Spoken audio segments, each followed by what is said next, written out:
তুমি এখনো মায়ের পাওয়ার স্বপ্ন দেখো? মায়া আমার সংসারে যতদিন ছিল ততদিন আমি তার শারীরিক মানসিক কোনো দিকেই হক আদায় করতে পারি নাই। তবে আমি যদি আরেকবার সুযোগ পাইতাম তাহলে সব ভুল শুধরে নিতাম।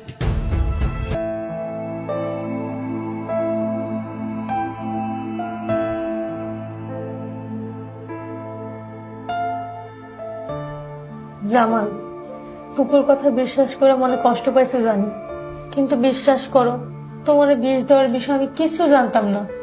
তবে মায়ের কাছে শুনছি ফুপু তোমার বিষ দিয়ে মারতে চায়। রাখে আল্লাহ মা রেখে। মায়া আমাকে 7-8 মাস আগলায় রাখছে, কিন্তু আমি তখন তাকে কষ্ট দিছি, অবিশ্বাস করছি, অত্যাচার করছি। মায়ের সাথে আমি চরম অবিচার করছি। স্বীকার করতে দোষ নাই, তোমারে পাওয়ার জন্য ফুপুর সাথে আমি কিছু ষড়যন্ত্র করছি, কিন্তু তোমারে পাওয়ার পর বদলাই গেছি। এখন শুধু আমার একটাই চাওয়া, তোমার সেবা করে বাকিটা জীবন কাটাই দিতেছি। তাতে কি ভুলের প্রায়শ্চিত্ত হবে? আমি মায়াকে ফিরে পাবো? তুমি এখনো মায়ের পাওয়ার স্বপ্ন দেখো? মায়া আমার সংসারে যতদিন ছিল ততদিন আমি তার শারীরিক মানসিক কোনো দিকেই হক আদায় করতে পারি নাই। তবে আমি যদি আরেকবার সুযোগ পাইতাম তাহলে সব ভুল শুধরে নিতাম। বড় ভাইয়া, আম্মা তোমার ডাকতেছে, একটু আসো না।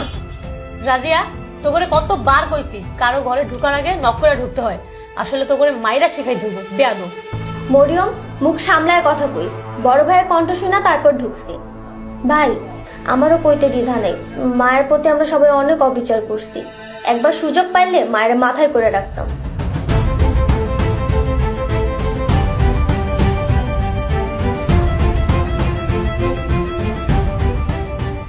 মরিয়ম, তোমার আসার দরকার নেই।